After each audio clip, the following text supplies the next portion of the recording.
The grandfather clock in the hallway chimed 4 times, its bronze pendulum catching the last of the afternoon light. I'd been sitting in Caroline's chair for how long now? An hour? 2?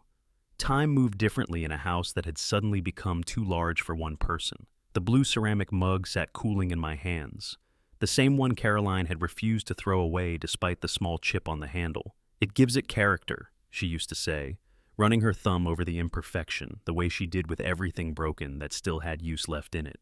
I found myself doing the same thing now, feeling for that tiny flaw like a rosary bead.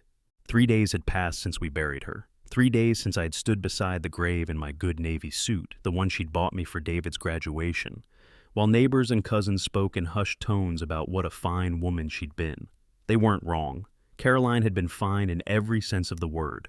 Delicate as china, strong as oak, precise as a Swiss watch in everything she touched. The house still smelled faintly of the funeral flowers, white lilies mostly, arranged in crystal vases that caught the light streaming through the Venetian blinds. Caroline would have adjusted those blinds by now, tilted them to let in more warmth. She had a way of choreographing light, making our living room feel like it was always golden hour somewhere. I set the mug on the side table, her side table, and looked out at the garden. October had painted the maple trees in shades of amber and rust, and Caroline's late-blooming roses still nodded from their beds near the kitchen window. I'd have to learn to tend them now. Add that to the list of things a man discovers he never knew how to do properly until the person who did them is gone. The sound of gravel crunching under tires pulled me from my thoughts. I knew that sound. Every homeowner learns the particular rhythm of wheels on their driveway. But this engine was unfamiliar, newer, more expensive than the pickup trucks and sedans that usually found their way up our lane. Through the thin front window, I watched a black BMW come to a stop beside my old Ford. The door opened with that solid thunk you only get from German engineering, and my son stepped out. Ethan looked prosperous. That was the word Caroline would have used. His charcoal suit was perfectly pressed, the kind that costs more than I used to make in a month, back when I was starting out in construction. His hair was shorter than I remembered, touched with silver at the temples that made him look distinguished rather than aging. At 38, he moved with the confident stride of a man who expected doors to open for him. I hadn't seen him since the funeral, not properly anyway. He'd stood beside me at the graveside, shaken hands with the pastor, helped carry the flowers to the car, but we hadn't talked, really talked. There had been too many people, too many arrangements, too much of the machinery of death grinding forward to allow for the kind of conversation fathers and sons should have when the woman who held their family together is lowered into the ground. The passenger door opened and Madison emerged. My daughter-in-law wore a cream-colored coat that probably cost more than my monthly Social Security check. Her blonde hair swept back in one of those casual styles that takes an hour to achieve. Behind her, 2 older figures unfolded from the back seat, Gerald and Patricia Monroe, Madison's parents. I recognized them from the wedding photos that still sat on Caroline's dresser. Gerald was a tall man with silver hair combed straight back and the kind of tan you get from golf courses rather than honest work. Patricia clutched a leather handbag and wore the sort of smile that never quite reaches the eyes. The expression of someone perpetually evaluating whether what they're seeing meets their standards. They stood in my driveway like a delegation. Gerald adjusted his sport coat and surveyed the property with the calculating gaze of a man appraising real estate. Patricia whispered something to Madison that made my daughter-in-law nod with what looked like satisfaction. I opened the front door before they could knock. Old habits from 40 years in construction. Better to meet trouble on your own terms than wait for it to find you. "Dad?" Ethan's smile was bright and brittle as autumn leaves. "You look good." "Ethan." I stepped back to let them pass. "Madison, Mr. and Mrs. Monroe." They filed into the hallway, their footsteps echoing on the hardwood floors. Caroline and I had refinished together one sweltering summer 20 years ago. The space suddenly felt crowded, filled with expensive cologne, and the particular tension that comes when people want something they haven't asked for yet. "Coffee?" I offered, because Caroline had trained me to be a host even when I didn't feel like one. "This won't take long," Ethan said, which should have been my first warning. We gathered in the living room. They arranged themselves on the sofa Caroline had reupholstered in soft green fabric the year before she got sick, while I took my usual chair, the worn recliner that had molded to my shape over 2 decades of evening news and Sunday afternoon naps. Gerald's eyes roamed the room like an inventory, taking in the stone fireplace I'd built by hand, the built-in bookshelves where Caroline arranged her mysteries in perfect rows, the hardwood floors that still gleamed despite their age. "Beautiful place," Patricia said, but her tone suggested she was already planning changes. "It was Caroline's vision," I said. "She had ideas about everything, down to which trees to plant so they had framed the lake view just right." Madison shifted uncomfortably. She'd never known how to respond when I mentioned Caroline. Some people freeze when confronted with fresh grief, as if death might be contagious. "That's actually what we wanted to talk about," Ethan said. He sat forward, elbows on his knees, hands clasped in the posture of a man delivering important news. "The future of this place." I waited. In construction, you learn that silence is often more powerful than words. People will fill quiet spaces with more truth than they intended to share. "It's a lot of house for one person," Madison said softly. "And with the lake house too, it might be time to think about something more manageable." The lake house. Our retreat on Clearview Lake, 45 minutes east through the pine forests that still smelled like rain even on dry days. Caroline and I had bought it 15 years ago with money saved from good years in the construction business. It was where we'd planned to grow old together, watching the seasons change over water that reflected the sky like polished pewter. "Manageable," I repeated, letting the word hang in the air. Gerald cleared his throat. "Richard, may I speak plainly?" I nodded, though something in his tone made my shoulders tense. "You're 70 years old. This house, the lake house, the upkeep, it's a tremendous responsibility. And with Caroline gone," he spread his hands in a gesture meant to convey sympathy, but that felt more like evaluation. "Perhaps it's time to consider what makes sense for everyone involved." "Everyone involved?" I said quietly. "Family," Patricia added with that practiced smile. "We're all family now." I looked at my son, the boy who had learned to fish from our dock, who'd helped me build the tire swing that still hung from the old oak tree, who'd brought Caroline wildflowers from the meadow every Mother's Day until he left for college. When had that boy become this stranger in an expensive suit who spoke about my life as if it were a problem to be solved?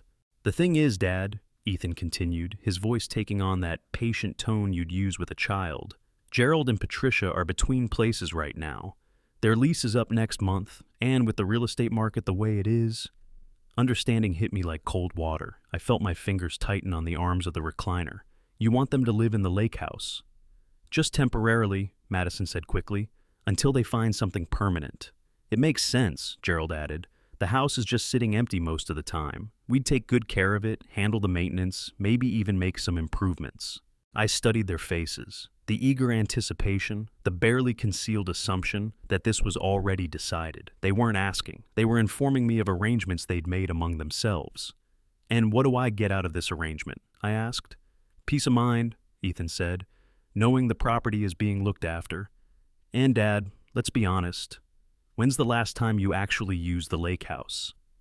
The question stung because it carried a grain of truth. Since Caroline's diagnosis 2 years ago, we'd barely managed a handful of weekends at the lake. Hospital appointments and treatments had consumed our calendar, leaving little time for the quiet evenings on the dock that had once anchored our weeks. But that didn't make the lake house any less ours, any less mine. "I was there last month," I said, "cleaning the gutters, checking on the winterization." "Exactly," Patricia said with a bright smile. "Maintenance work. Wouldn't it be nice to have that taken care of for you?" I stood and walked to the window that faced the back garden. Caroline's late roses nodded in the breeze, their petals beginning to drop onto the mulch she'd spread so carefully around their roots. She'd known she wouldn't see them bloom again, but she'd prepared the beds anyway, thinking of next year's flowers she'd never witness. "This isn't about maintenance," I said without turning around. "This is about you needing a place to live and deciding my property should solve your problem." The silence behind me was sharp enough to cut glass. "Dad," Ethan's voice carried a warning, "don't make this more complicated than it needs to be."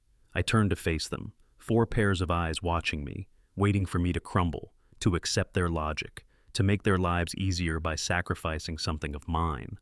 "The lake house stays with me," I said quietly. Gerald leaned forward. "Richard, let's be practical. The upkeep costs alone are mine to manage." "But you're not being reasonable," Madison said, her voice sharpening. You're sitting on valuable property that could help family members who actually need it. Family members who actually need it. As if my attachment to the place Caroline and I had chosen together was merely sentimental nonsense blocking more practical uses. I think you should leave now, I said. Ethan stood slowly. Dad, we're trying to help you. Help me what? Give up everything I have worked for? Move forward, Madison said tersely. That's what people do. They move on. The words hit like a slap. Move on. As if Caroline were a subscription I could cancel, a lease I could simply let expire. I think we're done here, I said. They filed out without ceremony, their expensive shoes clicking on Caroline's carefully maintained floors. Ethan paused at the door. We'll talk again when you've had time to think about it, he said. I watched through the window as they climbed back into the BMO. Gerald and Patricia were already deep in conversation, their heads bent together like conspirators.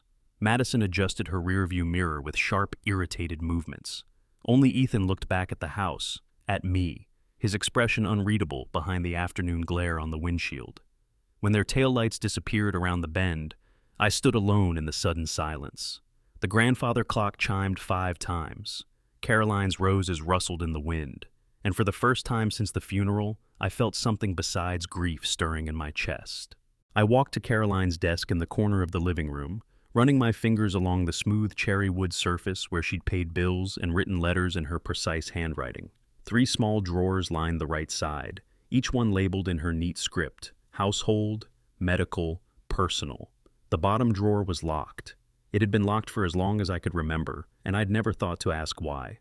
Caroline had her private spaces, just as I had mine, but now, sitting in the growing dusk with the taste of my family's betrayal still bitter on my tongue, I wondered what my wife had kept hidden behind that small brass lock. I made myself a sandwich I didn't want and ate it standing at the kitchen counter, looking out at the garden she'd loved so much. The automatic sprinklers would come on at 7, just as she'd programmed them. The timer on the porch light would activate at dusk. Even in death, Caroline's careful planning kept the machinery of our life running smoothly. Maybe that's what I needed to learn, how to plan beyond the moment, beyond the assumption that love and loyalty would be enough to hold a family together. I thought about Ethan's confident stride, Gerald's appraising glances, Madison's impatient gestures. They had walked into my home like they owned it, speaking about my property as if my opinion were merely a formality to be managed. Caroline used to say that people showed you who they really were when they thought you weren't strong enough to do anything about it. Today, my son and his family had shown me exactly who they'd become. The question now was what I intended to do with that knowledge. Outside, the first autumn stars appeared in the darkening sky. I finished my sandwich, washed the single plate, and dried it with the dish towel Caroline had embroidered with tiny blue flowers. Everything in its place, everything just as she'd left it, except for that locked drawer, holding secrets I was suddenly very eager to discover.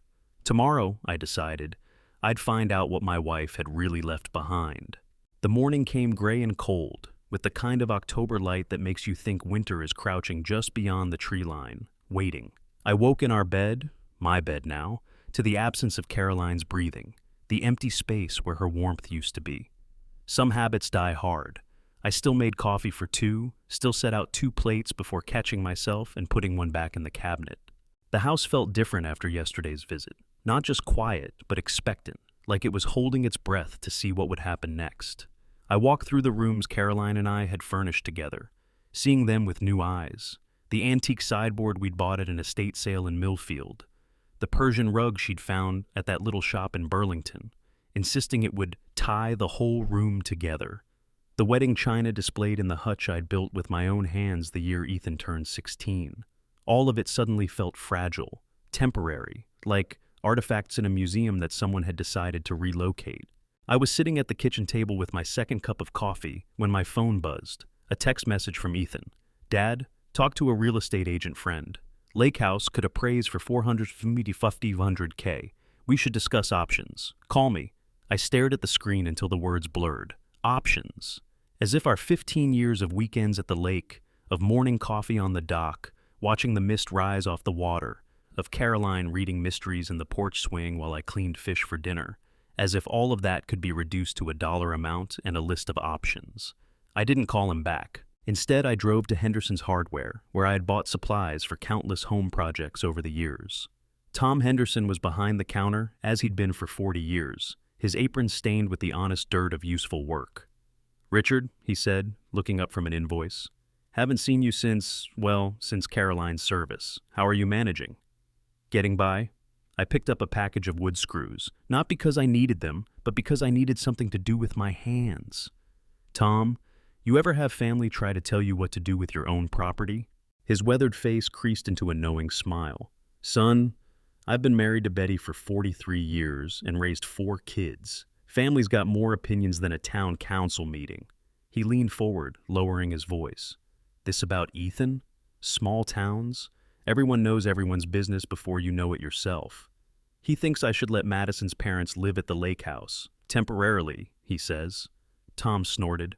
"Temporarily, like how a tick attaches temporarily to a dog." He rang up the screws I didn't need. "You know what your problem is, Richard. You raised that boy to think everything would always be provided for him. Now he's a man and he's still expecting provision." I paid for the screws and drove home thinking about provision. How many times over the years had Ethan called with some emergency, some unexpected expense? The down payment for his first house, Madison's engagement ring, the business loan he'd needed co-signed when his landscaping company hit rough waters.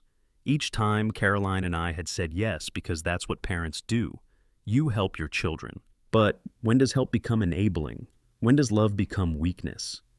The phone was ringing when I walked through the front door. Ethan's number again. "Dad, you didn't call me back."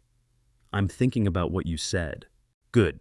Listen, I drove by the lake house this morning. The gutters on the north side are sagging pretty badly. That's the kind of maintenance issue I'm talking about. Gerald's handy with repairs. He could take care of that kind of thing." I felt something cold settle in my stomach. "You drove by the lake house? Just to check on things?" "Dad, you can't keep pretending you're going to maintain 2 properties by yourself. You're 70 years old." 70 years old? He said it like it was a diagnosis, a condition that automatically disqualified me from making decisions about my own life. "Ethan, I didn't ask you to check on anything. Someone has to. Look, I'm trying to find solutions here. Gerald and Patricia really need this. They're good people, and family should help family. Family should help family." The words had a hollow ring, like coins dropped down a well. "What about what I need?" I asked, and there was a pause. When he spoke again, his voice had cooled several degrees. "What you need, Dad, is to be realistic about your situation. Mom's gone. You're alone in a big house with a second property you barely use. Meanwhile, family members are struggling, and you're sitting on resources that could solve everyone's problems. Everyone's problems except mine. The problem of a man who had lost his wife and was now being asked to surrender the places where her memory lived most vividly. "I have to go," I said. "Dad, don't hang up. We need to—" I ended the call and set the phone on the counter. Outside, leaves spiraled down from the maple tree Caroline had planted the year we moved in. She'd chosen the spot carefully, calculating how its canopy would shade the kitchen window during summer afternoons. Even in October, with most of its leaves gone, the tree still served her purpose. That evening, I sat in my recliner with a photo album open on my lap. Pictures of Ethan growing up. First steps, first bicycle, first fish caught off our dock at the lake house. There he was at 12, helping me build a treehouse in the backyard, his tongue poking out in concentration as he tried to hammer a nail straight. At 16, washing my pickup truck in the driveway, soaking wet and laughing as Caroline sprayed him with the garden hose. When had that laughing boy become the man who called me this morning, speaking about my property like a business opportunity? I flipped to the wedding pictures. Ethan in his black tuxedo, nervous but radiant. Madison in her grandmother's dress, beautiful and poised. Caroline and I flanking them, proud as any parents had ever been. I remembered thinking that day that our family was complete, that this was how it would always be. Holidays together, grandchildren eventually, a seamless flow of love and support from one generation to the next. The phone buzzed again. Another text from Ethan. "Gerald says he could start on those gutter repairs next weekend if you give us the keys." I turned off the phone without reading the message twice. The next morning brought a knock at the door. Through the peephole, I saw Madison standing on my front porch, holding a covered casserole dish. She wore jeans and a soft sweater, her approachable outfit, I realized. The costume for a conversation that required a gentler touch than yesterday's delegation approach. "Richard," she said when I opened the door. "I brought you some of that beef stew you liked at the church potluck." I accepted the dish because Caroline had raised me to be polite, even when politeness felt like a trap. "That's thoughtful, thank you. May I come in? I feel terrible about yesterday. I think we got off on the wrong foot." We sat in the living room, the same arrangement as before, but with different energy. Madison had come alone, without the intimidating presence of her parents or Ethan's businesslike urgency. This was meant to feel like a conversation between family members who cared about each other. "Richard, I need you to understand something. My parents aren't asking for charity. They're proud people who've worked hard their whole lives. Dad's retirement didn't go as planned. The pension fund had some problems, and they lost a lot of their savings. They're not looking for a handout. They'd pay rent, help with maintenance, treat the place like their own." "That's exactly what I'm afraid of," I said. Her carefully constructed expression flickered for just a moment. "I don't understand. Madison, that lake house isn't just property to me. It's where Caroline and I plan to grow old together. Every room holds memories of our life together. The dock where she liked to sit with her morning coffee. The kitchen where she made blueberry pancakes from berries we picked ourselves. The bedroom where we talked about our dreams for retirement. But those are just memories, Richard. Beautiful memories, but you can't live in the past forever. Just memories. As if the 47 years Caroline and I had shared could be dismissed as nostalgia, obstacles to more practical arrangements. Those memories are all I have left of her." Madison leaned forward, her voice taking on a practiced compassion that felt rehearsed.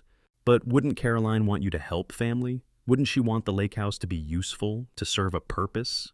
It was a clever move, invoking Caroline's memory to support their cause. But Madison hadn't known Caroline well enough to understand what she was trying to summon. My wife had been generous, yes, but she'd also been fiercely protective of what we'd built together.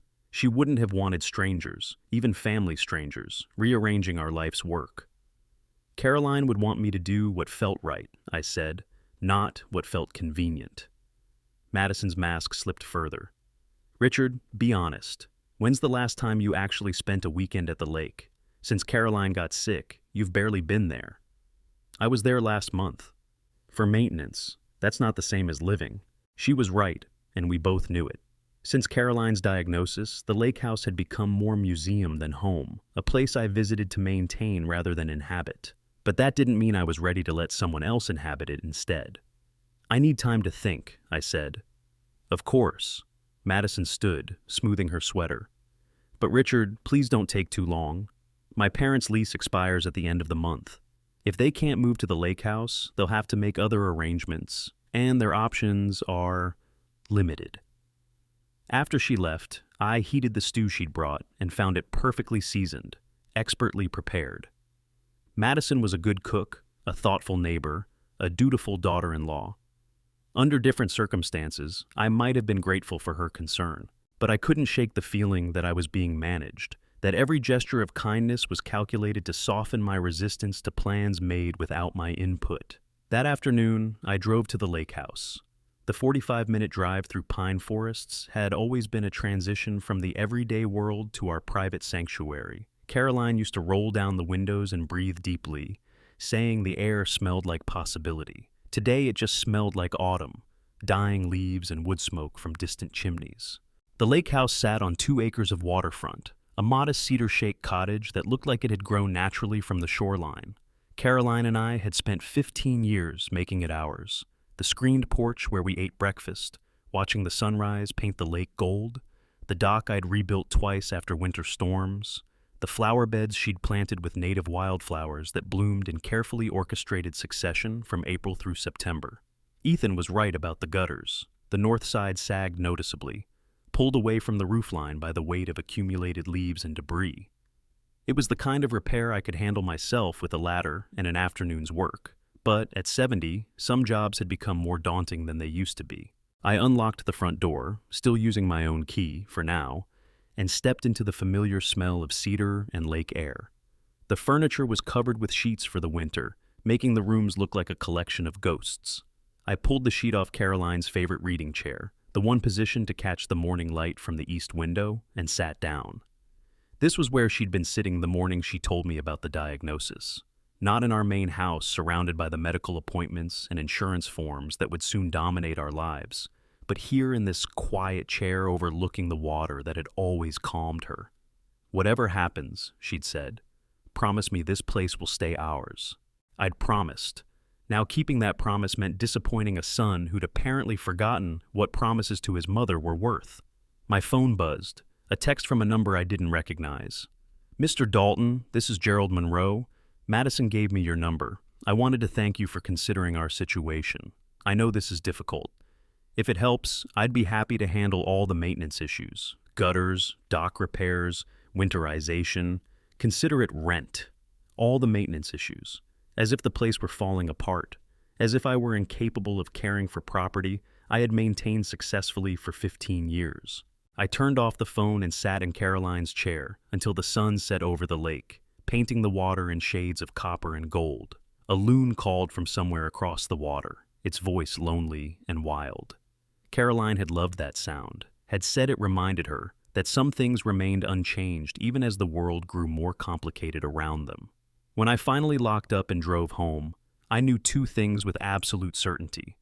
I wasn't giving up the lake house, and my family wasn't going to make this easy. The next morning brought another text from Ethan. "Dad, we need to talk. Can't avoid this forever." He was right. We couldn't avoid it forever, but that didn't mean I had to face it unprepared. I spent the morning going through Caroline's desk, looking for something I couldn't quite name. In the locked drawer I knew lay secrets my wife had kept. But first, I needed to understand what I was fighting for, and more importantly, what weapons I had available for the fight. Because, make no mistake, this had become a fight. My son had made that clear when he started talking about my property like it belonged to him, when he began making plans that required my cooperation, but didn't ask for my consent. Caroline had always been the strategist in our family. She thought 3 moves ahead while I was still figuring out the current situation. If she'd locked away something important, something she wanted me to find only when I needed it most, then maybe it was time to discover what she'd been preparing me for. The afternoon light slanted through the windows as I searched for a key to that locked drawer, knowing that whatever I found inside would change everything. The key was hiding in plain sight, the way important things often do. I found it taped to the underside of Caroline's jewelry box, a small brass key no bigger than my thumbnail. My fingers trembled slightly as I peeled away the old tape. How long had it been waiting there? How long had Caroline known I would eventually need to find it? The locked drawer opened with a soft click that seemed to echo through the quiet house. Inside, organized with Caroline's characteristic precision, were manila folders labeled in her neat handwriting: insurance, life, medical records, estate planning, and one that made my breath catch: for Richard, when ready. I lifted that last folder with the same careful attention I had once used handling newborn Ethan. The paper was cream-colored, expensive, the kind Caroline used for important correspondence. Inside were 3 items: a letter addressed to me in her handwriting, a business card for someone named Marcus Henley, attorney at law, and a sealed envelope marked "only if necessary." The letter was dated 6 months before her diagnosis, back when we still thought we had decades ahead of us. "My dearest Richard, if you're reading this, then something has happened to me, and you've needed to look deeper than the surface of things. I pray you never have to open this drawer, but if you do, I want you to know that I've been preparing for possibilities I hoped would never come to pass. I've been watching Ethan change over the past few years, especially since his marriage to Madison. I see how he looks at our things now, not with the eyes of someone who appreciates what we've built together, but with the calculation of someone measuring value. I see how Madison's parents assess our home when they visit, how they speak about resources and practical decisions, as if our life together were a business to be liquidated. I hope I'm wrong. I hope this letter finds you surrounded by a loving family who respects what we've created and honors your right to choose your own path forward. But if I'm right, if they've begun to treat you like an obstacle to overcome rather than a man to respect, then you need to know that you have options. Mr. Henley has been our family attorney for 23 years. You've met him at Christmas parties and church functions, though you might not remember. He's the quiet man with the sharp eyes who always asks intelligent questions about your construction projects. I've been meeting with him periodically to ensure that our affairs are in order, and more importantly, to make certain that no one can force you from the life we've built together. The lake house, our home, and all our assets are protected in ways that will become clear if you need to invoke that protection. But Richard, my love, these are tools to be used only if kindness fails, only if the people who should love you most have decided to treat you like a problem, to be solved, rather than a father, to be honored.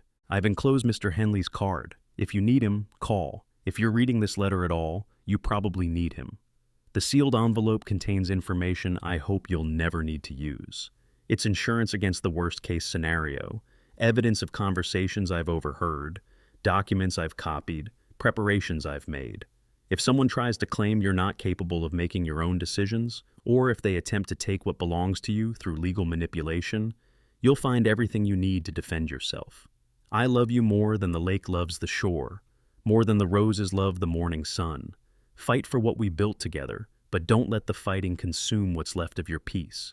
All my love, always, Caroline. I read the letter 3 times before the words truly sank in.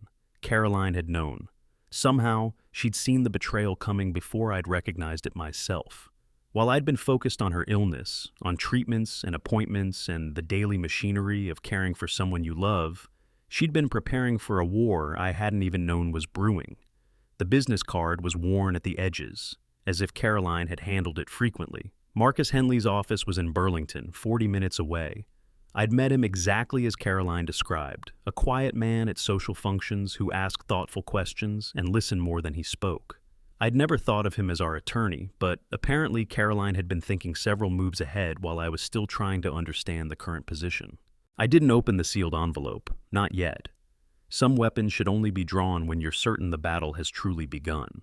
Instead, I made myself a cup of coffee with Caroline's chip-handled mug and sat in the kitchen looking out at her garden. The late roses were dropping their petals now, creating a carpet of pink and white on the mulch. She'd planted those roses the year Ethan graduated college, choosing varieties that would bloom late into the fall. For when we're old, she'd said, and need beauty to last as long as possible. The phone rang. Ethan again. Dad, I've been patient, but we need to resolve this. Gerald and Patricia's lease expires in 2 weeks. They need an answer. I've been thinking, I said carefully. Good. I knew you'd come around. The lake house really is the perfect solution. Actually, I've been thinking about what Caroline would want. There was a pause. When Ethan spoke again, his voice carried a note of caution. Mom would want what's best for the family. Would she? Because I remember her being very particular about respecting other people's choices. Dad, you're not being practical. You're letting sentiment cloud your judgment. Sentiment, as if love were a weakness, as if the 47 years Caroline and I had shared were merely emotional impediments to better business decisions. Ethan, let me ask you something. When did you start thinking of the lake house as yours to arrange? I don't think of it as mine. I think of it as family property that should serve family needs. But I'm family too, and I need it to stay as it is. His patience was wearing thin. I could hear it in the tightness of his voice. What you need, Dad, is to stop living in the past. Mom's gone. Holding on to places just because they remind you of her isn't healthy. Isn't healthy. As if grief had an expiration date. As if there were a proper schedule for dismantling the life Caroline and I had built together. I'm not ready to make any changes, I said. Ready or not, changes have to be made. Dad, I'm trying to help you transition gracefully, but I can't force you to be reasonable. Force. An interesting choice of words. No, I said quietly. You can't force me to do anything. After I hung up, I sat with Caroline's letter in my hands, reading it again.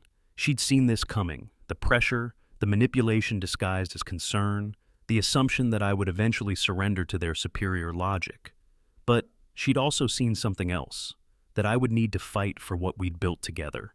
That afternoon, I drove to Burlington to meet with Marcus Henley. His office occupied the 2nd floor of a brick building that had probably been elegant in 1950 and was now simply solid, the kind of place where serious work got done without fanfare. Marcus himself was exactly as Caroline had described, a quiet man in his mid-60s with intelligent eyes and hands that looked like they'd never done anything more strenuous than turn the pages of legal documents. Richard, he said, standing to shake my hand, I wondered when I might hear from you. Please, sit down. His office was lined with law books and filing cabinets, but also with photographs of fishing trips and what looked like grandchildren's artwork. A man who understood that law was ultimately about protecting the things people cared about most. Caroline said you might call if certain situations arose, he continued, settling behind his desk. I'm assuming they have. I told him about Ethan's visits, about the pressure to let Gerald and Patricia live at the lake house, about the casual way my family had begun discussing my property, as if my preferences were merely obstacles to overcome. Marcus listened without interruption, occasionally making notes on a yellow legal pad. When I finished, he leaned back in his chair and steepled his fingers. Caroline was a remarkably prescient woman, he said. She anticipated this almost exactly. What do you mean?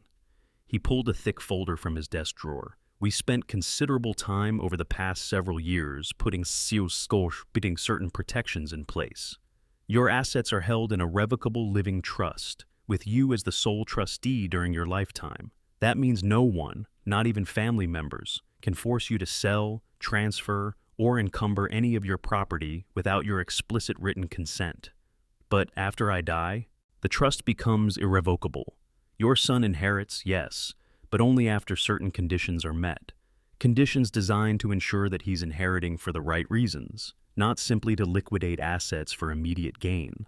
Marcus opened the folder and showed me documents I didn't remember signing, though Caroline's neat signature appeared beside mine on every page. She brought you here twice, he explained, once in 20 and again in 21.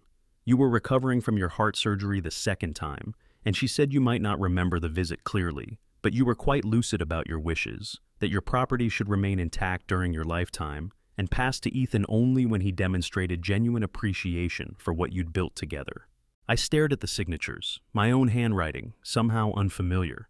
Caroline had guided me through this process during a time when I was focused entirely on recovery, on getting strong enough to take care of her as her illness progressed. I'd signed what she put in front of me because I trusted her completely. Now I understood why. What about pressure to declare me incompetent? I asked. What if they claim I can't make my own decisions? Marcus smiled grimly. Caroline thought of that too. We have documentation of your mental competency from multiple physicians, updated annually. We also have other protections. What kind of other protections? Let's just say that if anyone attempts to claim you're not capable of managing your own affairs, they'll find themselves facing some very uncomfortable questions about their own motivations and methods. I left Marcus's office feeling something I hadn't experienced since Caroline's death. The sense that I wasn't facing this alone. She'd prepared for possibilities I'd never imagined, had built defenses against attacks I'd never anticipated, but she'd also left me with a choice. I could use these tools to fight, or I could try once more to find common ground with my son. That evening, I called Ethan. Dad, I'm glad you called. Have you made a decision about the lake house? I want to meet with all of you, tomorrow night, here at the house. That's great. I think once we all sit down together. Ethan, I interrupted, this isn't a negotiation. This is me telling you my decision. If you want to hear it, you'll come. If you don't, that's your choice. There was a long pause. Dad, you're being unnecessarily dramatic. Tomorrow at 7, I said, and hung up. I spent the rest of the evening sitting in Caroline's chair, holding her letter and thinking about the difference between love and manipulation, between family loyalty and surrender. Outside, the first hard frost of the season was settling over the garden, turning the remaining roses silver in the moonlight. Caroline had prepared me for this moment, had given me the tools to fight for what we'd built together, but she'd also trusted me to know when to use them and when to try one more time for peace. Tomorrow night, I would find out if her faith in my judgment had been misplaced. The house settled around me with its familiar creaks and sighs. Somewhere in the walls, in the floors Caroline and I had refinished together, in the rooms where we'd raised our son and grown old together, was the evidence of a life lived with purpose and love. That life was worth fighting for. The question now was whether my son would give me any choice in the matter. The morning brought unseasonable warmth, the kind of October day that makes you think summer might change its mind about leaving. I woke with the clarity that sometimes comes after a sleepless night. Not the exhaustion you'd expect, but a sharp-edged awareness that cuts through confusion, like a blade through soft pine. I had work to do. In my 40 years of construction, I'd learned that every project begins with understanding your materials. You test the soil before you pour the foundation. You check the grain before you cut the wood. You measure twice and cut once, not because you're cautious, but because carelessness in the early stages costs you everything later. Today, I was going to understand exactly what materials I had to work with. I made coffee in Caroline's chipped mug and spread Marcus Henley's documents across the kitchen table. The legal language was dense, full of whereases and heretofores, but the substance was clearer than I'd expected. Caroline and I, though I barely remembered the signings, had created what Marcus called a fortress. The living trust protected our property from forced sales, from claims of incompetency, even from creditors if some catastrophe befell our finances. But there was more. Tucked between the trust documents was a folder I hadn't noticed yesterday, labeled in Caroline's handwriting. Property Improvements, Lake House 2132. I opened it to find receipts for work I didn't remember authorizing. A new security system installed the summer before Caroline's diagnosis. Updated electrical work that included motion sensor lighting and automated locks. A generator backup system that could power the entire house for weeks. Even a water purification system that seemed far more elaborate than two people would ever need. At the bottom of the folder was a note in Caroline's handwriting, for when the house needs to take care of itself. I stared at that line until it blurred. Caroline hadn't just been planning legal protections. She'd been preparing the lake house to function independently, to be secure and self-sufficient, as if she'd known that someday I might need to retreat there, to weather a siege. The phone rang. Ethan. Dad, about tonight. Madison's parents are pretty hurt by all this uncertainty. Gerald's been making some calls about other housing options, but everything's either too expensive or has waiting lists. That's unfortunate, I said. Dad, come on. You know you're going to say yes eventually. Why put everyone through this drama? Drama. As if my reluctance to hand over property I'd worked 40 years to acquire was mere theater, a performance to be endured until I came to my senses. Ethan, what did you do last weekend? The question seemed to catch him off guard. What do you mean? Last weekend. Saturday and Sunday. What did you do? We went to Madison's sister's birthday party on Saturday. Sunday we did some shopping, had dinner at that new place downtown. Why? And you didn't think to call your father? Didn't think to see how I was managing 3 weeks after burying the woman I loved for 47 years? Silence stretched across the line. Dad, I've been giving you space to grieve. Space to grieve, but not space to make my own decisions about my property. That's different. That's practical. Practical. There was that word again, used like a sword to cut through any consideration of what I might actually want.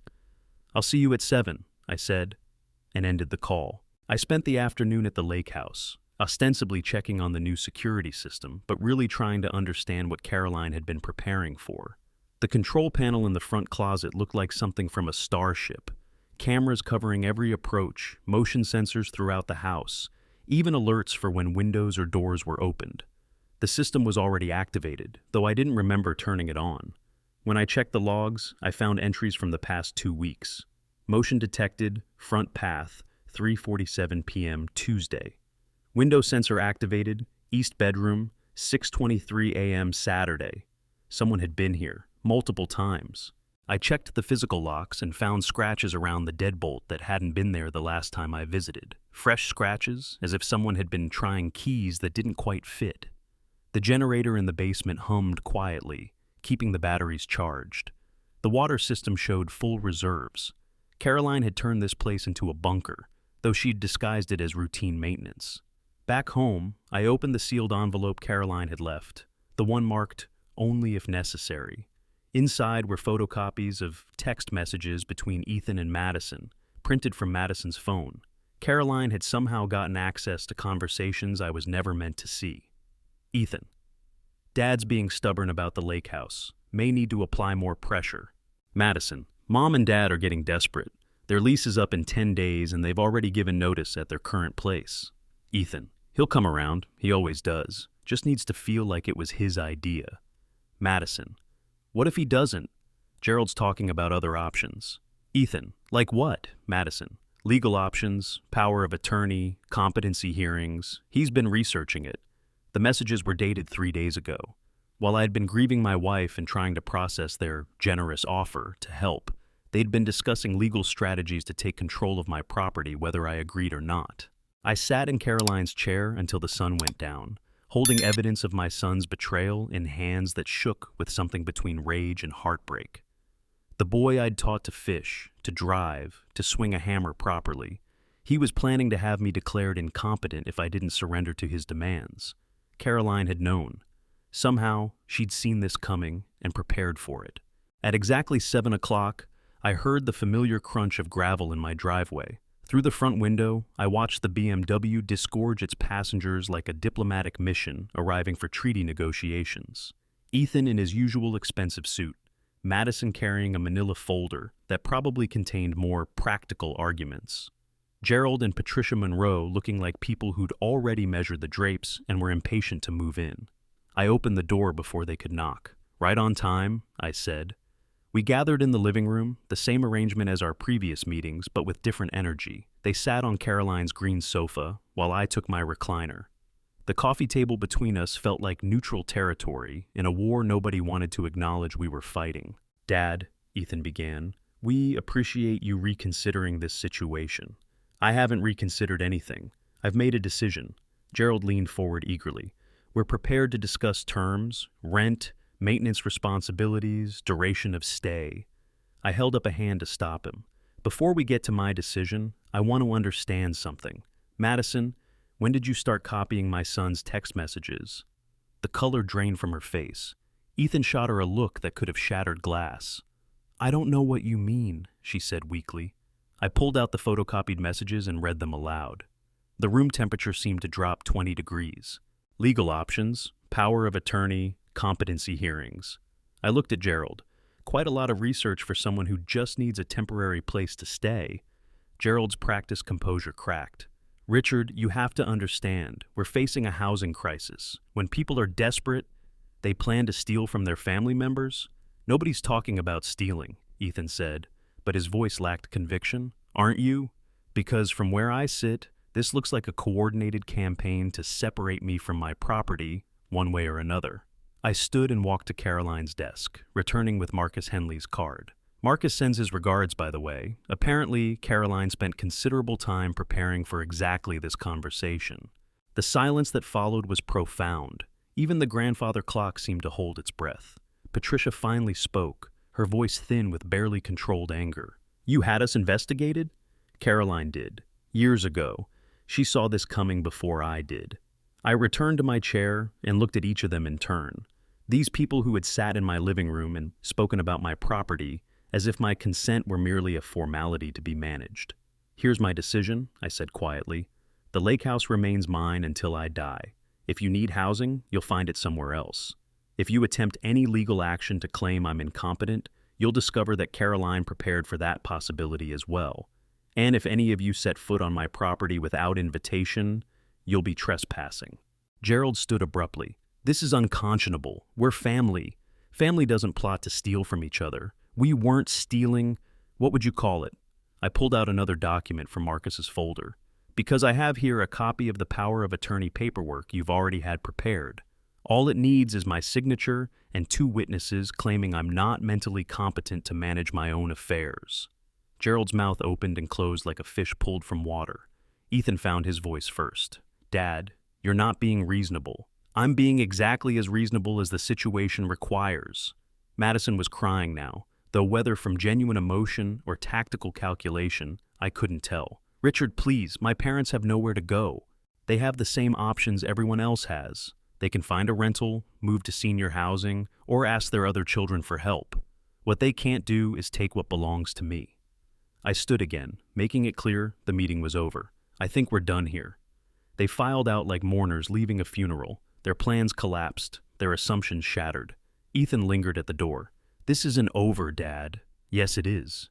You're making a mistake. Family should stick together." "I agree. Too bad my family decided to treat me like an obstacle instead of a father." After they left, I sat in the sudden silence with Caroline's letter in my hands. She'd prepared me for this moment, had given me the tools to defend what we'd built together. But more than that, she'd prepared me to understand the difference between love and manipulation, between the family loyalty and surrender. Outside, the first hard frost was settling over her garden. The roses she'd planted for when we're old were finally succumbing to winter, their petals scattered like snow across the mulch. But they'd bloom again next spring. Caroline had chosen perennials for a reason, just as she'd prepared our defenses to last as long as they needed to. I made myself a simple dinner and ate it at the kitchen table, looking out at the garden she'd loved. Tomorrow, I would drive to the lake house and activate all the security systems she'd installed.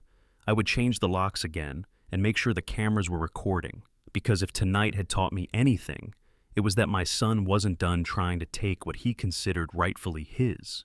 But Caroline had taught me something too, that love sometimes means fighting for what matters, even when the people you're fighting against are the ones you love most. I washed the dishes, turned off the lights, and prepared for whatever came next. Some foundations, once poured, are strong enough to weather any storm. Caroline had made sure of that. The call came at 6:42 in the morning, jarring me from the first decent sleep I'd had in weeks. I fumbled for the phone, expecting Ethan's voice, but found myself speaking to a stranger. "Mr. Dalton, this is Detective Sarah Chen with the Burlington County Sheriff's Department. We had a report of suspicious activity at a property registered to your name, 22847 Lakeshore Drive. Are you able to come out and take a look?" Suspicious activity at the lake house. What kind of suspicious activity?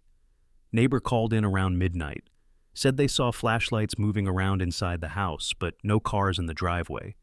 When our patrol unit responded, they found evidence of attempted entry. No sign of the intruders, but we'd like you to come take a look, see if anything's missing. I was dressed and on the road within 20 minutes, my mind racing through possibilities. Teenagers looking for a place to party, drifters seeking shelter, or something else entirely. Something connected to last night's confrontation with my family. The lake house sat peaceful in the morning mist, looking exactly as it should except for the yellow crime scene tape strung across the front porch and the patrol car parked in my driveway. Detective Chen was a compact woman in her 40s with intelligent eyes and the kind of practical demeanor that suggested she'd seen enough human foolishness to surprise her with new varieties. "Mr. Dalton, thank you for coming out so quickly. Let me show you what we found." She led me around to the back of the house, where the basement window showed clear signs of tampering, scratches around the frame, a small section of screen peeled back just enough for someone to reach the latch inside. "Whoever it was knew what they were doing," she said. "This isn't random vandalism. They targeted the one entry point that's not visible from the road or neighboring properties." Inside, the damage was subtle but deliberate. Drawers had been opened and searched, though nothing seemed to be missing.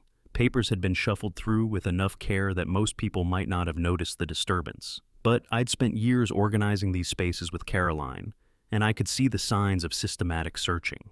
"Any idea what they might have been looking for?" Detective Chen asked. I thought about Marcus Henley's documents, about the trust papers and security system controls Caroline had installed, about family members who had just learned their assumptions about my property were legally unfounded. "Possibly financial records, Bamam," I said. "Property documents." "Anyone in particular who might be interested in that kind of information?" The question hung in the air like gunpowder waiting for a spark. I could tell her about last night's confrontation, about the text messages discussing legal options and competency hearings.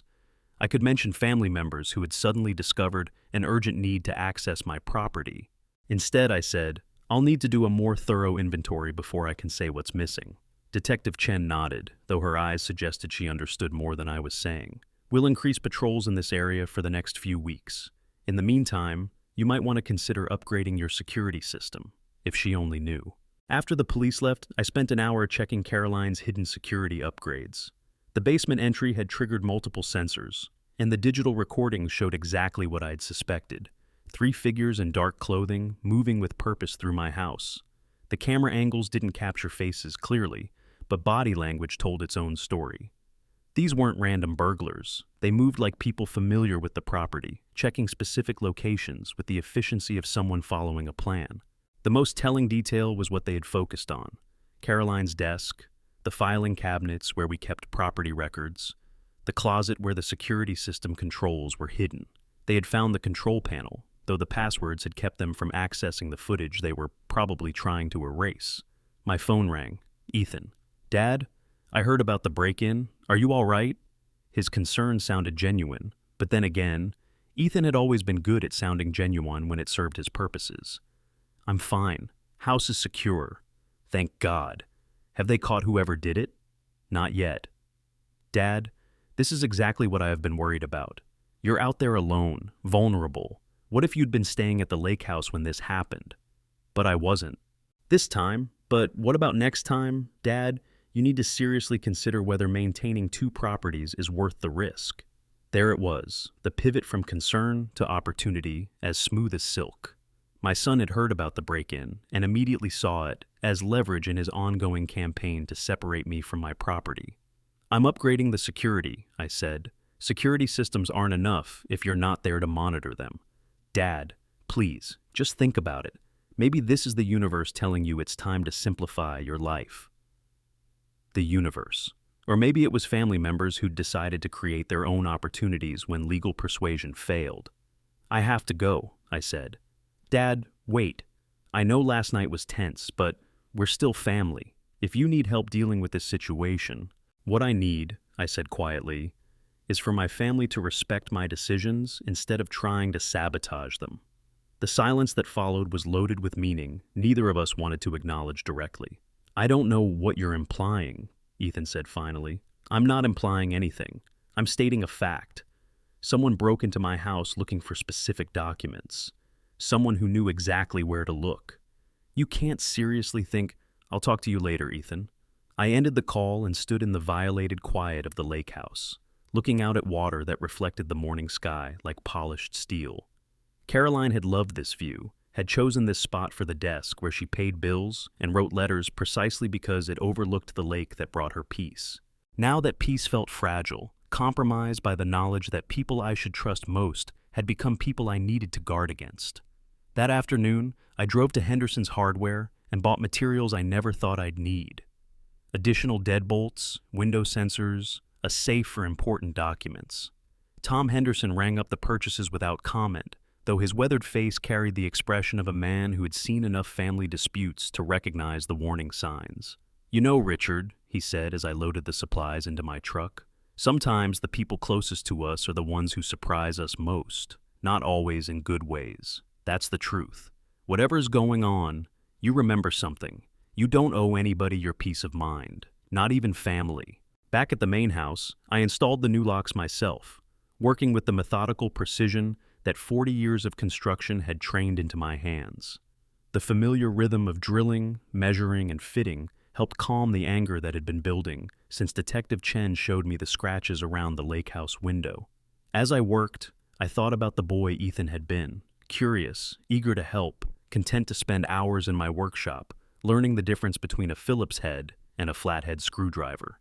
When had that boy become a man who would orchestrate a break-in at his father's property? When had helping his father become exploiting his father? The phone rang again as I was testing the new deadbolt, Madison's number. "Richard, I need to apologize for last night. Things got heated and I said things I shouldn't have." Her voice carried the careful contrition of someone who had been coached on the right approach.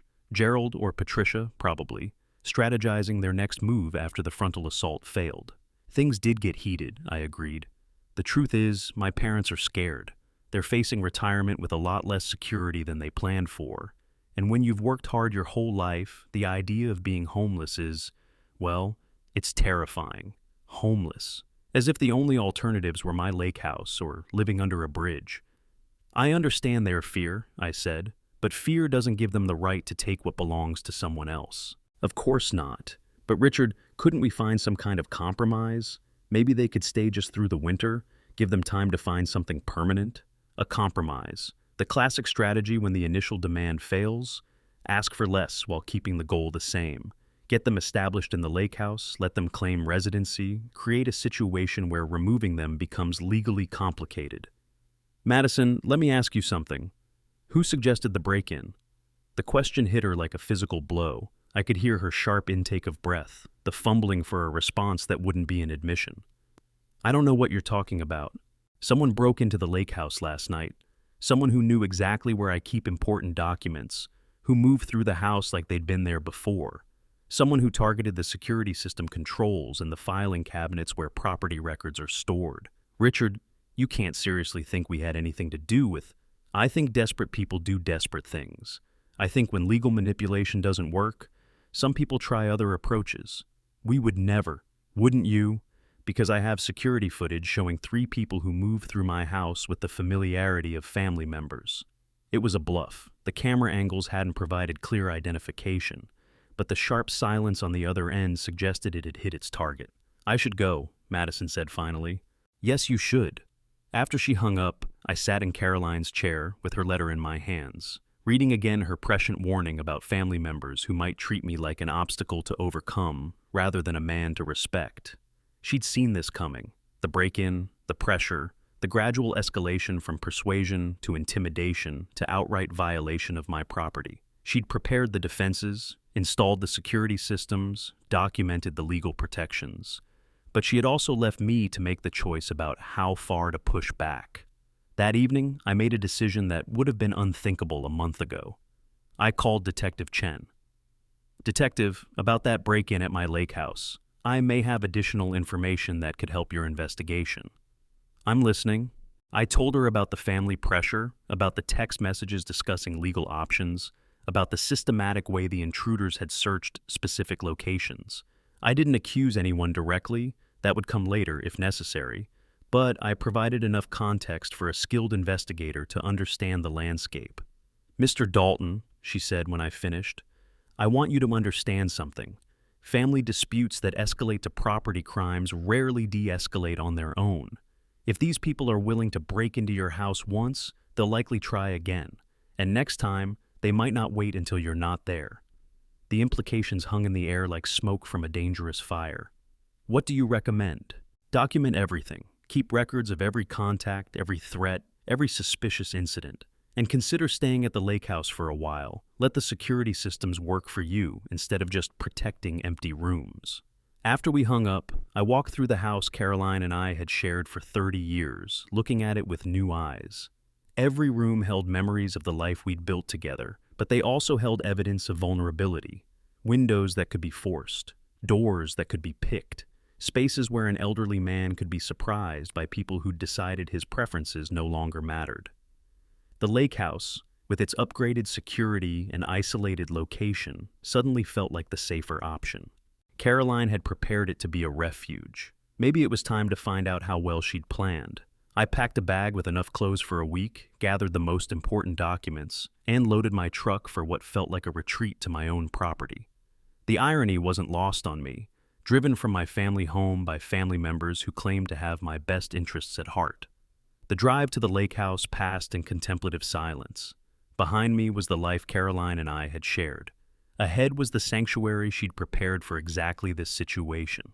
As I unlocked the door and stepped into the secure quiet of the house by the lake, I understood that something had shifted permanently. The boy I'd raised, the family I had thought I could trust, they'd made their choice. Now it was time to make mine. The war Caroline had prepared me for was about to begin in earnest, and thanks to her foresight, I wasn't entering it defenseless. The lake house settled around me like a fortress, welcoming its lord home from battle. I'd spent 3 days here now, 3 days of watching the security monitors Caroline had so carefully concealed throughout the property.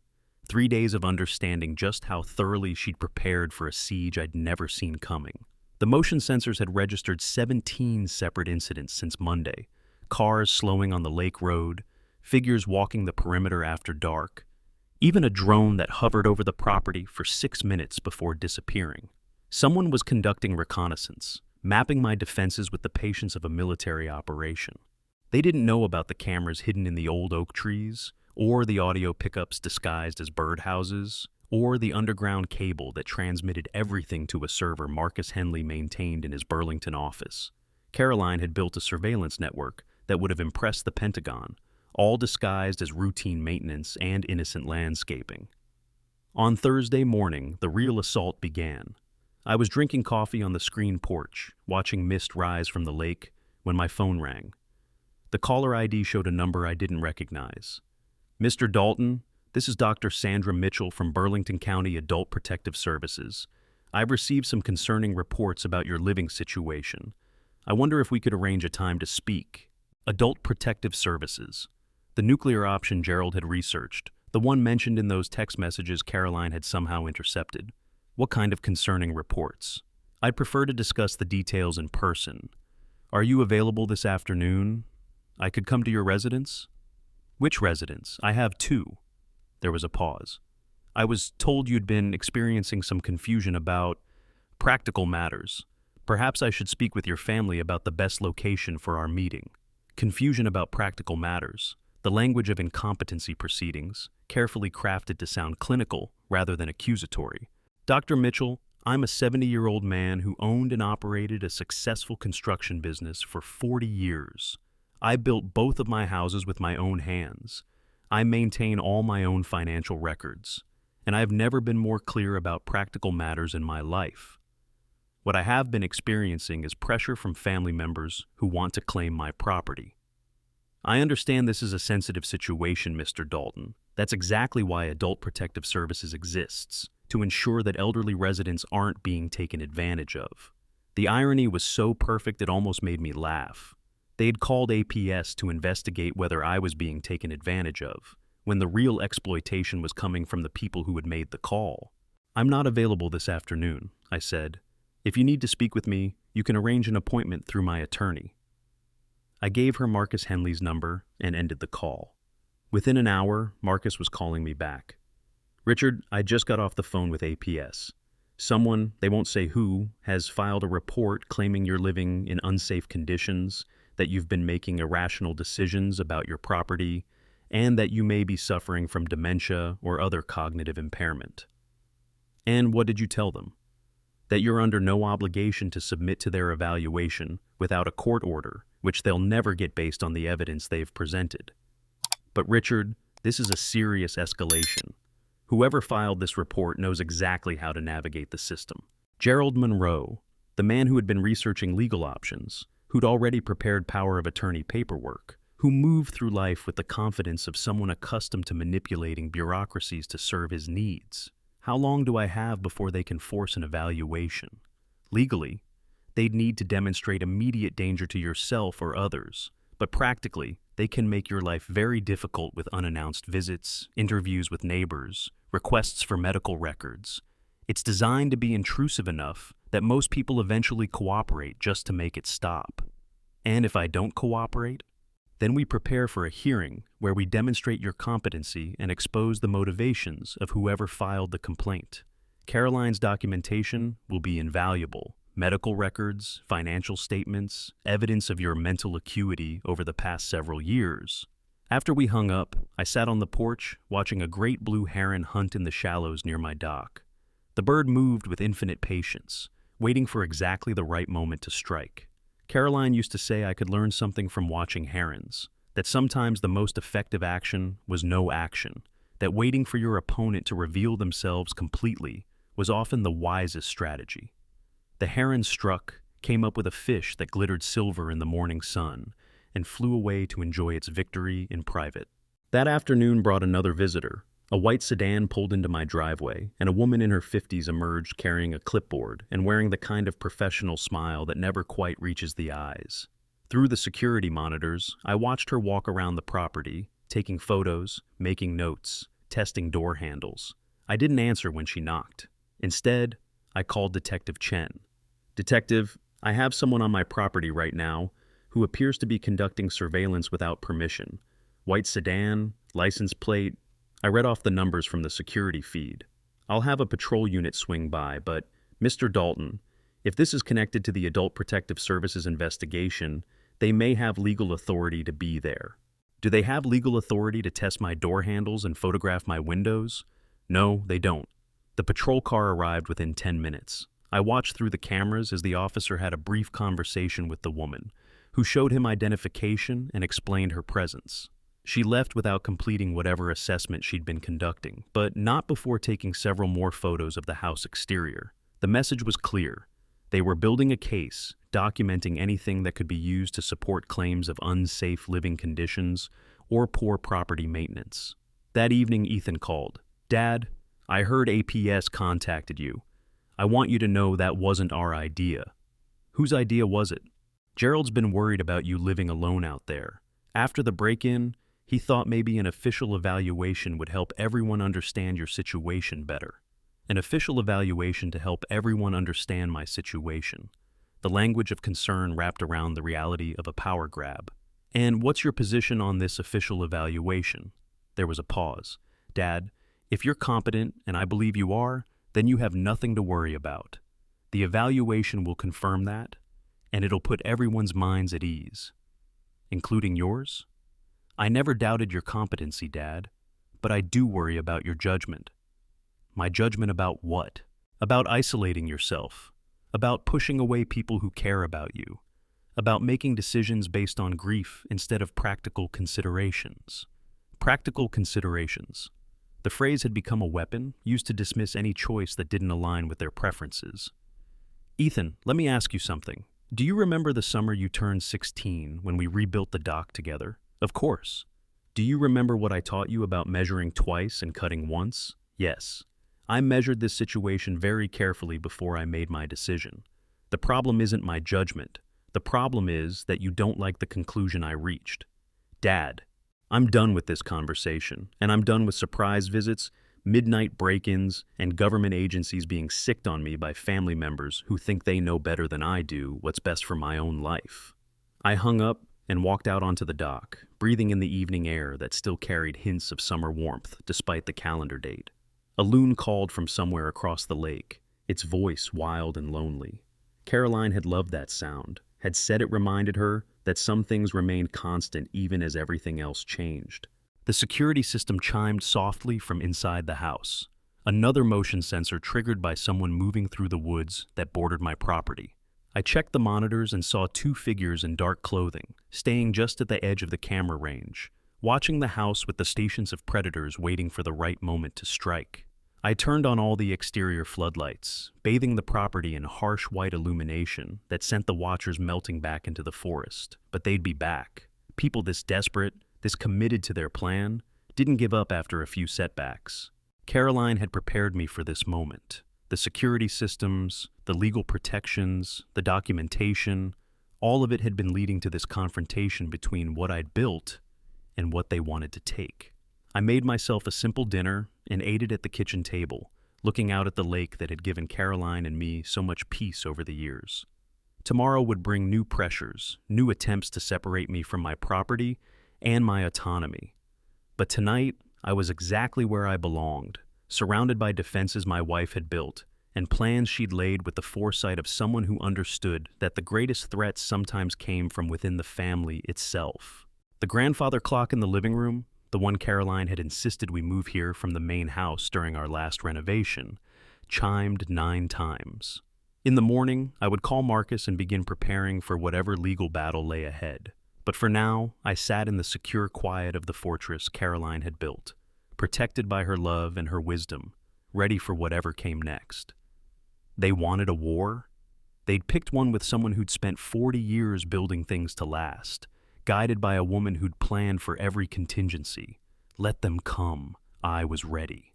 Outside, the loon called again, its voice carrying across water that reflected the first stars of evening. Some things, Caroline used to say, were worth fighting for.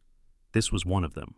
The war she'd prepared me for was about to reach its climax, and thanks to her foresight, I wouldn't be fighting it alone. Even in death, Caroline was still protecting what we'd built together. And I intended to make sure her preparations weren't wasted. The final confrontation came not with drama or shouting, but with the quiet inevitability of sunrise. I woke on Friday morning to find 3 vehicles parked at the end of my driveway, a white sedan, a county sheriff's cruiser, and Ethan's familiar BMW. Through the security monitors, I watched a small delegation approach my front door. Dr. Mitchell from Adult Protective Services, a uniformed deputy, and my son trailing behind like a reluctant witness to his own betrayal. I made coffee in Caroline's favorite mug and waited for them to knock. When they did, I opened the door and stepped onto the porch, closing it firmly behind me. Whatever this was, it wouldn't happen inside the house Caroline and I had made our sanctuary. Mr. Dalton, Dr. Mitchell began, her voice carrying the practiced authority of someone accustomed to compliance. We need to conduct a welfare check. I have reports of concerning behavior, unsafe living conditions, and possible cognitive decline. From whom?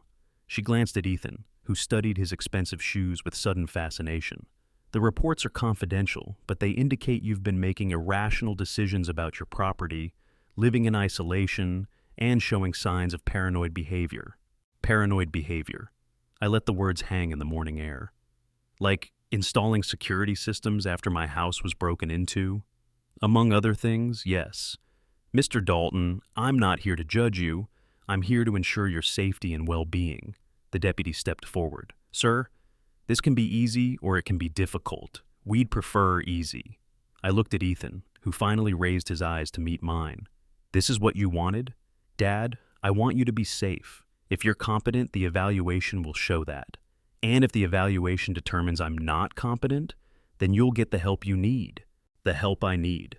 As if 47 years of marriage, 40 years of successful business ownership, and 70 years of making my own decisions counted for nothing against the professional opinion of strangers who'd known me for exactly 10 minutes. Dr. Mitchell, I said quietly, before we proceed with your evaluation, I think you should speak with my attorney. I pulled out my phone and called Marcus Henley. He answered on the second ring. Marcus, they're here. Can you conference in Detective Chen as well? Within minutes, I had both of them on speakerphone, with Dr. Mitchell and the deputy leaning in to hear the conversation that would reshape their understanding of the situation. Dr. Mitchell, Marcus began, I'm Mr. Dalton's attorney. Before you proceed with any evaluation, I want you to understand the legal context of this situation. My client is the subject of an ongoing criminal investigation involving attempted financial exploitation by family members. Detective Chen, would you care to elaborate? Detective Chen's voice crackled through the phone speaker.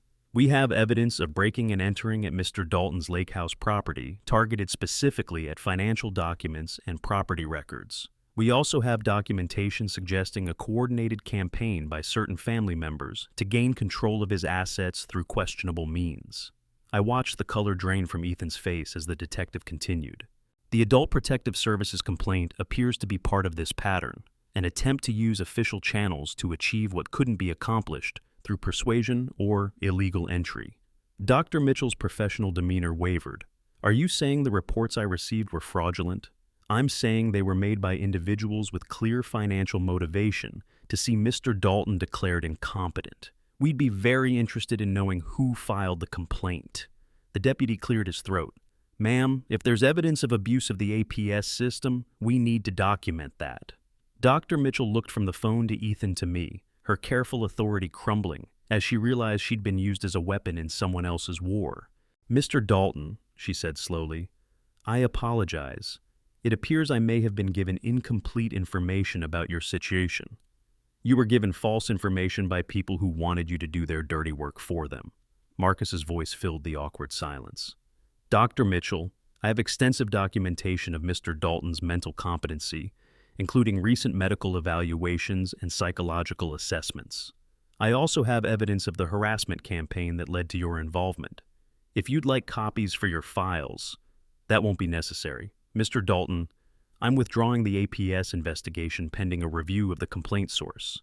You're clearly capable of making your own decisions. After she and the deputy left, Ethan and I stood alone on the porch where I'd taught him to whittle, where Caroline had read him bedtime stories during summer visits, where we'd watched countless sunsets together as a family. Dad, he said quietly, I never meant for it to go this far. What did you mean? I meant for you to see reason, to understand that holding on to all this property doesn't make sense anymore. Sense for whom? He looked out at the lake, avoiding my eyes. Gerald and Patricia really are desperate, Dad. They have lost most of their retirement savings. Madison's been crying herself to sleep worrying about them. And so you decided my property should solve their problems. I decided family should help family by stealing from family. For the first time, his composure cracked. We weren't stealing. We were trying to help you see that you don't need all this space, all this responsibility. You're 70 years old and living like a hermit. I'm living like a man who wants to keep what he worked 40 years to build. For what? So you can sit here alone, talking to Mom's ghost? The words hit like a physical blow. I stepped back, feeling the weight of his contempt for the grief he'd never bothered to understand. Yes, I said quietly. If that's what it takes to honor what your mother and I created together. Ethan's shoulders sagged. Dad, she's gone. She's been gone for months. At some point, you have to rejoin the world. The world where sons steal from their fathers, where families use government agencies as weapons, where property rights mean nothing if someone else decides they need what you have more than you do. That's not... We weren't trying to. You broke into my house, Ethan. You filed false reports with Adult Protective Services. You researched legal ways to have me declared incompetent. What would you call that? He stood there in the morning light, my son who'd once helped me rebuild this very porch, and I saw the exact moment he realized what he'd become. The recognition flickered across his face like lightning, there and gone, leaving only the thunder of consequences he hadn't considered. I thought I was helping, he said finally. You were helping yourself. There's a difference. He walked back to his BMW without another word, leaving me alone on the porch Caroline had designed to frame the lake view she loved so much. I watched him drive away, knowing with absolute certainty that something irreplaceable had been broken between us, not by my refusal to surrender my property, but by his willingness to take it without consent. That afternoon, I called Detective Chen to give a formal statement about the harassment campaign. The evidence Caroline had helped me gather, the text messages, the break-in footage, the pattern of escalating pressure, would be enough to pursue charges if I chose to do so. What do you want to do, Mr. Dalton? She asked. I thought about Ethan as a boy, eager and laughing, building tree forts and asking endless questions about how things worked. I thought about the man he'd become, calculating and manipulative, willing to destroy his father's peace to solve his in-laws' problems. I want them to leave me alone, I said, permanently. We can make that happen. Over the next several days, the pieces fell into place with the precision Caroline had planned. Marcus Henley sent formal cease and desist letters to all parties involved, making clear that any further harassment would result in criminal prosecution. The Adult Protective Services complaint was officially withdrawn and flagged as potentially fraudulent. The security systems Caroline had installed captured their final desperate attempt to access the property.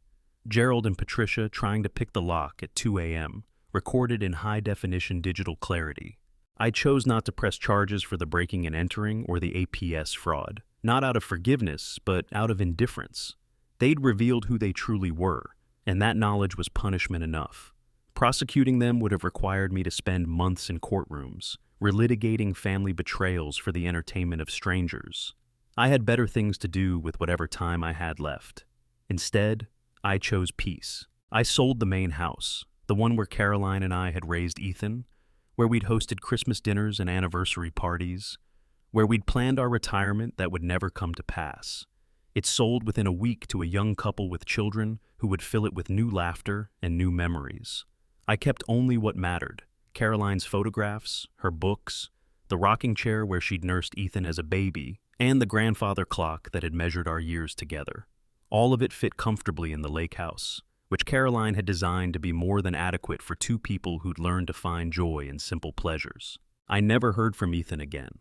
No apology, no attempt at reconciliation, no acknowledgement that he had tried to steal from his own father.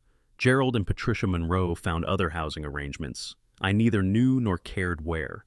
Madison sent a single text message. I'm sorry it ended this way. I deleted it without responding. The silence was profound and healing.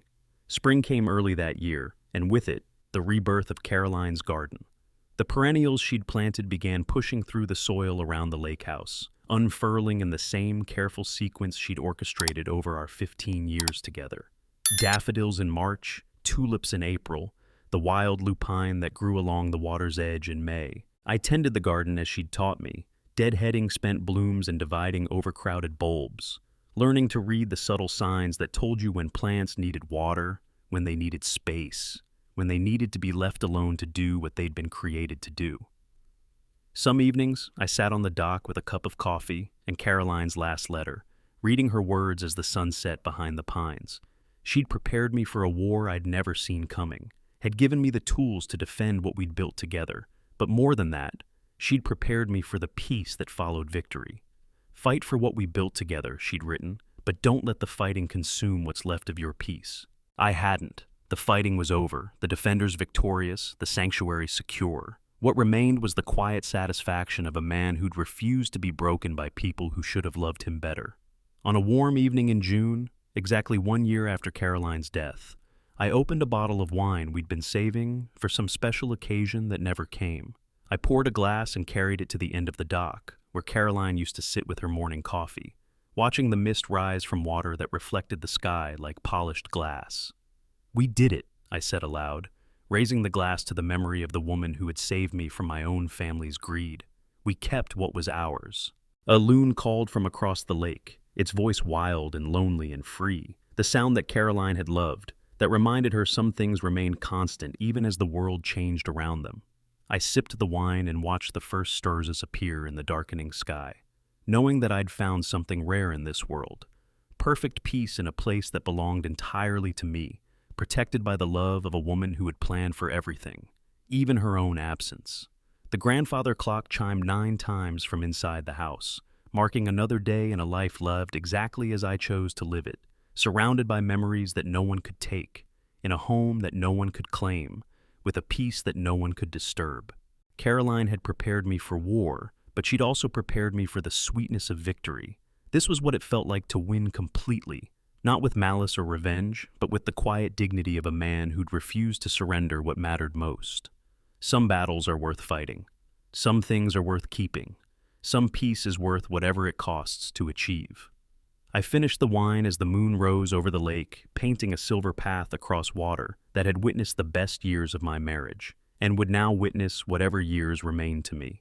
All of them lived exactly as I chose, in a place that was mine alone, protected by love that death couldn't diminish and family betrayal couldn't corrupt. It was enough, more than enough. It was everything.